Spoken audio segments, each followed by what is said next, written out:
समुद्र के तट पर एक टिटिहरी का जोड़ा रहता था। जब टिटिहरी का अंडा देने का समय आया तो उसने टिटिहरे से कहा, हमें कहीं दूर जाना चाहिए। समुद्र किनारे अंडे देना ठीक नहीं रहेगा। समुद्र की लहरें हमारे अंडे बहा सकती हैं। टिटिहरा बोला, नहीं नहीं, ऐसा नहीं हो सकता। समुद्र हमारे अंडे नहीं चुरा सकता। हम यहीं रहते हैं, तुम यहीं अंडे दो। समुद्र की ऐसी हिम्मत नहीं होगी कि हमारे अंडे यहाँ से ले जाए। टिटिहरी का मन मानता नहीं था, लेकिन उसे टिटिहरे की बात माननी पड़ी। उसका समय निकट आ रहा था और अकेले दूर जाकर वह कोई व्यवस्था कर नहीं पाती। उसने समुद्र किनारे ही अंडे दिए। टिटिहरी और टिटिहरे की बात समुद्र भी सुन ही रहा था। समुद्र ने सोचा, इतनी छोटी चिड़िया और इतना बड़ा घमंड। कहते हैं समुद्र की इतनी हिम्मत न होगी कि हमारे अंडे चुरा ले। अरे समुद्र तो पूरी पृथ्वी को डुबा सकता है। तुम्हारे जैसी लाखों करोड़ों चिड़ियों के अंडे एक ही पल में निगल सकता है। तुम्हारी इतनी हिम्मत कि तुम समुद्र की हिम्मत पर प्रश्न करती हो। समुद्र ने एक लहर में ही टिटिहरी के सब अंडे खींच लिए। टिटिहरी बहुत दुखी हुई। वह टिटिहरे पर बरस पड़ी। कर ली अपने मन की। बहुत भरोसा था अपनी हिम्मत पर। शेखी बघार रहे थे कि समुद्र हमारे अंडे नहीं ले जाएगा। अंडे तो गए, अब कहाँ से लाओगे मेरे अंडे? बताओ, उत्तर दो। अब चुप क्यों बैठे हो? लाओ मेरे अंडे वापस। टिटिहरी रो रही थी और पूरी शक्ति से बक झक करती जा रही थी।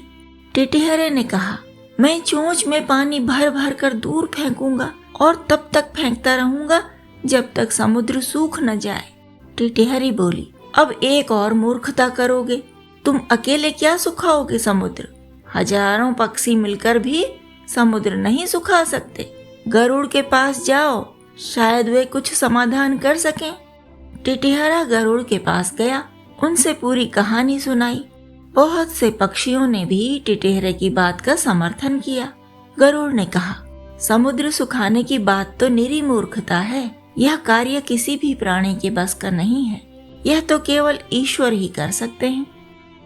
ईश्वर तक भला प्रार्थना कैसे पहुंचाएं चिड़िया? वे तो कभी भगवान का नाम तक नहीं लेती, पूजा पाठ नहीं करती। क्यों सुनने लगे एक टिटिहरी की बात ईश्वर? उनके पास तो अरबों खरबों से भी जाने कितने गुना अधिक जीव जंतु हैं। वे सोच रहे थे, तभी भगवान विष्णु का दूत आया और गरुड़ से बोला, चलो तुम्हें प्रभु ने बुलाया है, उन्हें अमरावती जाना है। गरुड़ बोला, प्रभु से कह दो दूसरी सवारी ढूंढ लें, मैं तो नहीं आ सकता। मैं यहाँ दूसरी ही परेशानी में पड़ा हूँ। दूत की बात सुनकर प्रभु गरुड़ के पास आए तो गरुड़ ने टिटिहरी के अंडों की बात बताई और बोला, ऐसे तो किसी पक्षी का वंश बचेगा ही नहीं। समुद्र के अभिमान के आगे हम जिएंगे कैसे?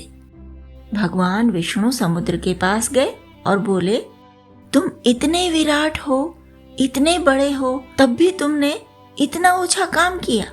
इतने छोटे से जीव के अंडे चुरा लिए हैं। उनके दुख का अनुमान भी नहीं लगाया। अगर तुम इनके अंडे अभी लौटा कर नहीं दोगे, मैं तुम्हें अभी आग्नेयास्त्र चलाकर सुखा दूंगा। समुद्र डर गया। उसने तुरंत एक लहर भेजी।